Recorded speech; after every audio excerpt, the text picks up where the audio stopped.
Aquí a Fórmula Financiera y tenemos aquí en el estudio a Jacobo Buzali. Él es el presidente de la Asociación Mexicana de Franquicias. Jacobo, ¿cómo estás? Muy Estamos bien, diciendo Jacobo, que no buenas habías noches. venido al programa. Jacobo. Bienvenido. Sí, ya me invitaron, gracias a Dios. Oye, Jacobo, platícanos, ¿cómo está el panorama? Primero, platícanos cómo cierran las franquicias en este 2018. Mira, afortunadamente el sector cierra muy bien. Estamos calculando, todavía no tengo los datos finales, pero estamos calculando que vamos a llegar como a un 10.5% de crecimiento, que es básicamente 4 veces más de lo que crece la economía mexicana. Y la verdad estamos muy contentos porque normalmente en un año electoral siempre hay incertidumbre de los inversionistas. ¿Qué va a pasar con el país? ¿Quién va a llegar nuevo? Entonces, afortunadamente este año nos ha ido muy bien. Hemos visto que la gente está muy interesada en seguir creciendo en el sector de franquicias, un sector que ha probado ser mucho menos riesgoso que un sector normal, que abrir un punto de venta propio, y la verdad muy contentos, muy contentos. Jacobo, cuéntanos en términos de números y de datos, este crecimiento de más del 10%, ¿qué representa en el sector de las franquicias y cuál ha sido el secreto para que este desarrollo de este sector sea tan dinámico? Porque lo que hemos visto es que efectivamente cada vez hay más franquicias en todo el país. Cuéntanos, por favor. Mira, nosotros este año vamos a cerrar casi con 1 millón de empleos directos, cerca de 90,000 puntos de venta, y la verdad es que es un sector que, como les decía, es muy dinámico porque hemos probado que es un modelo de negocio muy replicable, donde la gente decide invertir su dinero. Tenemos mucha gente que sale de empresas que lo acaban de liquidar, gente como por ahí de los 50 años. Jovenazos. Más o menos de mi edad, sí. y la verdad es que quieren empezar a hacer un patrimonio para su familia, ¿no? Quieren empezar a ver qué pueden heredar a sus hijos. Entonces, creemos que el sector sí va a seguir creciendo. Tenemos casi 30 años en México desde que se fundó la Asociación Mexicana de Franquicias.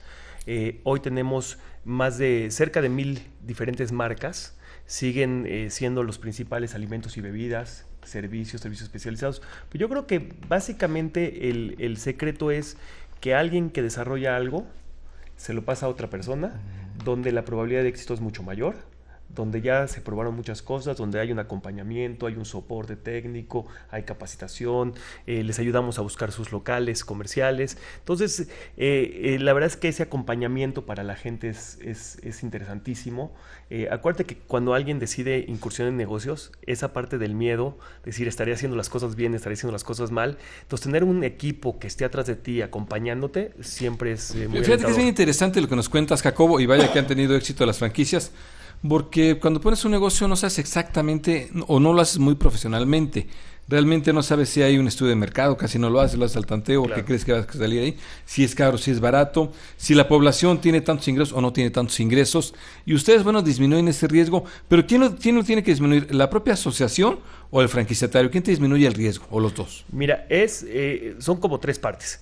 Primero, el franquiciante, que es quien otorga la franquicia, tiene que ser una empresa sólida, una empresa respetada. Acuérdate que el tema de franquicia siempre es como muy sexy, por llamarle de alguna manera. Entonces hay empresas que no son franquicias y se hacen llamar franquicias. Entonces tú como inversionista, si no es una empresa seria, tienes el riesgo de que no te vaya muy bien. Nosotros como Asociación Mexicana de Franquicias somos como un filtro donde agrupamos a las principales franquicias a nivel nacional e internacional. Entonces nosotros pedimos documentos legales, como es la circular de oferta de franquicias, con manuales de operación, o sea, una serie de documentos que a ti como inversionista te dejan un poquito más tranquilo. ¿Y te han llegado falsificadores? Que de repente represento tal franquicia y puro cuento. No nos han llegado falsificadores, pero sí han habido empresas que dañan a la gente, definitivamente, o sea, les roban.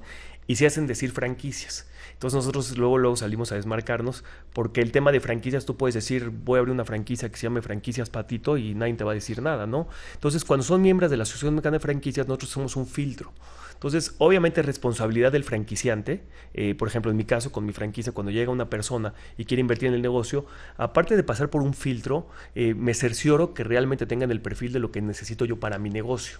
Entonces, creo que es una responsabilidad compartida, ¿no? El que va a invertir, hacer su tarea, porque no es nomás que llegues y que te hablen bonito, hablar con el franquiciante, hablar con franquiciatarios exitosos dentro de la red, ver todas las partes buenas, las partes malas, conocer el contrato, conocer la circular de oferta de franquicias, y también como franquiciantes nuestra responsabilidad ver si el perfil de la persona que quiere invertir es lo que estamos buscando, ¿no? No es lo mismo una gente que quiere invertir en una guardería que en una empresa de comida. O sea, tú ¿no? haces desde ahí asesoras y, por ejemplo, ahorita que va a haber tanto funcionario público desempleado, algunos de los cuales los están liquidando, a otros no, por cierto, Pues sí. dicen, oye, pues yo quiero abrir una franquicia, yo quiero, pues a lo mejor vender paletas, o mejor no, o vendo zapatos, o mejor vendo sushi, o mejor, ¿cómo saber? Claro, no, unas son muy caras, la más cara supongo que la de McDonald's, por existir un ejemplo, y habrá otras más baratas. Entonces, ¿cómo saber en dónde me instalo?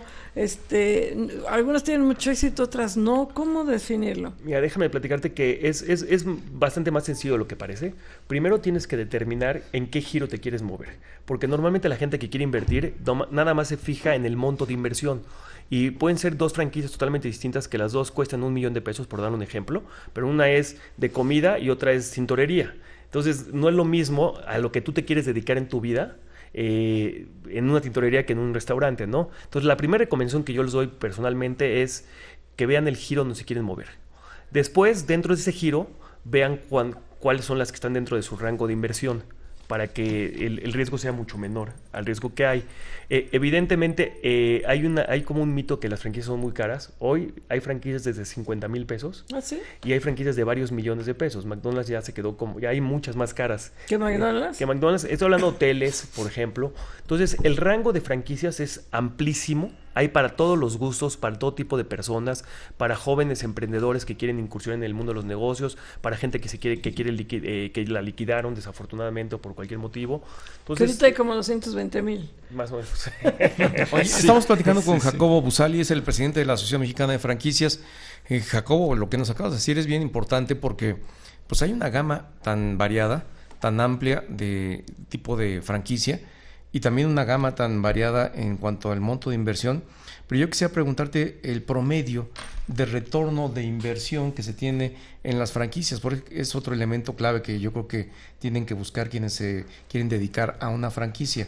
¿Cuál es el promedio? ¿Cuáles son los rangos de retorno de inversión? Mira, depende mucho de la inversión, evidentemente, pero el promedio te podría decir que es en unos 24, 36 meses de retorno de inversión. Evidentemente, entre más fuerte es la inversión, pues más tardamos en darles un retorno, pero depende mucho de la franquicia y del franquiciatario. O sea, lo que quiero yo transmitirles, que ojalá lo logre adecuadamente, es que las franquicias no es un modelo de negocio que es infalible, ¿no? Puedes fracasar. Digo, hay una estadística muy concreta, muy buena. El 90% de los negocios independientes no llegan al segundo año de vida. En franquicias, más del 85% pasan el quinto año de vida. Entonces, quiere decir, es obvio que somos muchísimo más seguros, pero tienes un riesgo. Entonces, la gente muchas veces llega y dice, ¿en cuánto tiempo recupero mi inversión? Y a mí me encanta contestarles, ¿y cuánto vas a trabajar? ¿No? Depende de lo que vas a trabajar, es cómo vas a recuperar tu inversión. Yo creo que una fórmula muy buena para, por ejemplo, entender este modelo, nosotros tenemos una feria, que es la feria más importante de toda América Latina, que es el 7, 8 y 9 de marzo en el World Trade Center de la Ciudad de México. Ahí hay más de 400 expositores, donde tienes la oportunidad de hablar uno a uno con los dueños de muchas de las franquicias o los directores generales, y ahí puedes darte una idea de absolutamente cómo es el mercado de las franquicias, cuáles son microfranquicias. Hay franquicias, por ejemplo, los gimnasios están muy de moda, la gente cada vez se cuida más su apariencia, las clínicas de belleza están muy de moda. Entonces ahí pueden ver muchísimas cosas, ¿no? Pero sí es importante que sea una responsabilidad de ambas partes, ¿no? Oye, en cuestión regulatoria, y ahora con nuevo gobierno, ¿qué tal está la cuestión regulatoria para instalar una franquicia? ¿Igual que cualquier negocio o es distinto? Mira, es igualito que cualquier negocio. De hecho, mi intención personal es hablar con conversaciones con Graciela Márquez, secretaria de Economía, porque lo que hemos visto en otros gobiernos es que siempre hay un apoyo importante para las franquicias. El INADEM, por ejemplo, fue algo extraordinario para las franquicias, desafortunadamente parece que va a desaparecer. ProMéxico fue extraordinario para las franquicias y más que nada para las franquicias que se exportaron. Y también, ¿Cómo cuáles se exportaron de México para el mundo? ¿Cómo cuáles? Uy, hay muchísimas. Te puedo hablar desde Kitsania, Wings Army, Todo para sus pies, Beleki, Sushito. O sea, la verdad, y este es un dato que a mí la verdad me encanta decirlo porque es de gran orgullo para los mexicanos. Cuando iniciamos las franquicias hace 30 años, el 85% de las franquicias eran norteamericanas y el 15% eran mexicanas. Hoy el 90% de las franquicias son mexicanas y solamente el 10% son extranjeras. Sí, bueno. Quiere decir, un cambio radical. Hemos adaptado muy bien el modelo de negocio y eso la verdad es que nos debe de llenar de orgullo. Y ProMéxico era definitivamente un incansable No, para mí era un apoyo. Instrumento básico, pero bueno, Buenísimo. esperemos que la Cancillería lo retome, ¿no? Entonces, ahorita lo que vamos a hacer es empezar a picar piedra, juntarnos con el nuevo gobierno. Yo espero que nos vaya muy bien, explicarles cómo funciona el modelo de franquicias, porque sí tiene ciertas diferencias contra un modelo normal de negocio, buscar fuentes de financiamiento, buscar capacitación con el gobierno, buscar hacer sinergias con ellos, porque la realidad es que hay mucha gente deseosa de trabajar y no hay tantas oportunidades muchas veces, ¿no? Oye, vamos a ir a un corte. Podemos regresar contigo, Jacobo, si nos permites. Jacobo Buzali, él es el presidente de la Asociación Mexicana de Franquicias. Gracias. Regresamos, no se vayan.